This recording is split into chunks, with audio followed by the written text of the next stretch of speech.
ముంచి బిందు ప్రధానికి ఇది కష్టం. ఎప్పుడు ఆలోచించారు? ఎందుకని నీళ్ళు తీసుకెళ్ళోడికి ఆ చెంప ఈ చెంప పది. అవును. చెప్పినోడు బాగా ఉంటుంది. అవును. ఎవరు మేక గారు అంతేనా?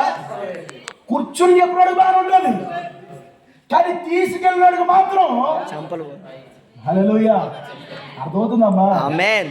మా దేవుడు కూడా కూడా నాకు చెప్తాడు ఆయన, ఈ ఆదివారం ఇది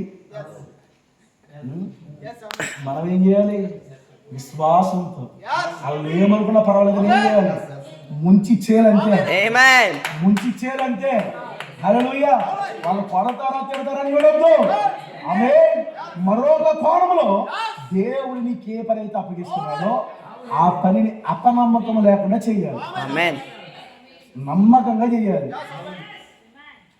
తల్లి వచ్చి అడిగినప్పుడేమో అమ్మా నాతో నీకేం పని, పరిచారకులు వచ్చినప్పుడేమో అది చేయండి ఇది చేయండి అని చెప్తున్నాడు. ఉన్నారు ఇక్కడ. పరిచారకులు వచ్చినప్పుడేమో ఇది చేయండి ఇది చేయండి. ఇప్పుడు ఈ పరిచారకులు ఎంతో నమ్మకంగా నీళ్ళు వేసిన వాళ్ళే, రాతి భాగం తెచ్చిన వాళ్ళే, అందులో నీళ్ళు వేసిన వాళ్ళే, ముంచి తీసుకెళ్తుంది కూడా వాళ్ళే. ఇప్పుడు తీసుకెళ్ళారు. విందు ప్రధాని యొద్దకు తీసుకుని పోండి అని చెప్పగా వారు తీసుకుని పోయి, ఒకవేళ దేవుడి కార్యం చేయకపోతే పెండ్లి కుమారుడికి ఎంత అవమానం చేస్తారు, ఎంత తల తీసేసినట్టు ఉంటుందో తెలుస్తా. అది చాలా ప్రాముఖ్యం. అది యూదుల శుద్ధీకరణ ఆచార ప్రకారం వాళ్ళకి అది ఆచారం. అటువంటి వివాహం ద్రాక్షారసం అయిపోయిందంటే పెళ్లి కొడుకు తల తీసేసినట్టే. ఇంకా హల్లెలూయా హల్లెలూయా. కానీ నమ్ముకున్న వారిని సిగ్గుపరుస్తాడు ఆయన, సిగ్గుపరచలేడు. ఆమేన్. ఆయన అటెండ్ అవి చాలా ఉంటుంది. ఆమేన్. ఆయన అటెండ్ అయినప్పుడు పోయినట్టుగా అనిపిస్తుంది. పూర్తిగా ఇంకా మనకి జీవితంలో ఏమీ లేదు అనిపిస్తుంది.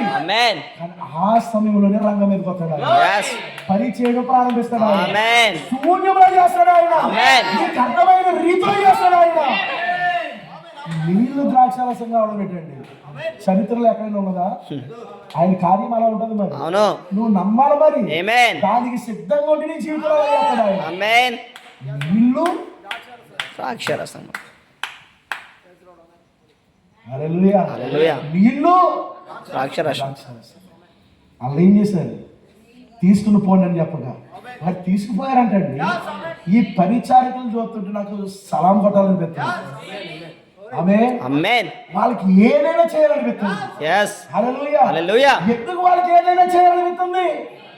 ఎందుకు వారంటే అంత ఇష్టం మీకు పాస్టర్ గారంటే? వారెవరో కాదు, మనమే. ఆ పరిచారకులు మనమే. పాస్టర్ గారు మనమా పరిచారకులు? మనమా? అవును. తెలియని విషయం ఏంటంటే అక్కడ జరుగుతున్నది యూదుల యొక్క వివాహం.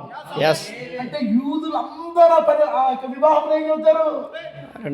మొత్తాదులుగా రెడీ అవ్వి కూర్చుంటారు. మరి అక్కడ పని చేసేది ఎవరు? యూదులు చేయని పని. పనికి ఎవరు పెట్టుకునేవారంటే అన్య జనులు పెట్టుకునేవారు, ఇండియా నుండి పిలిపించుకునేవారు.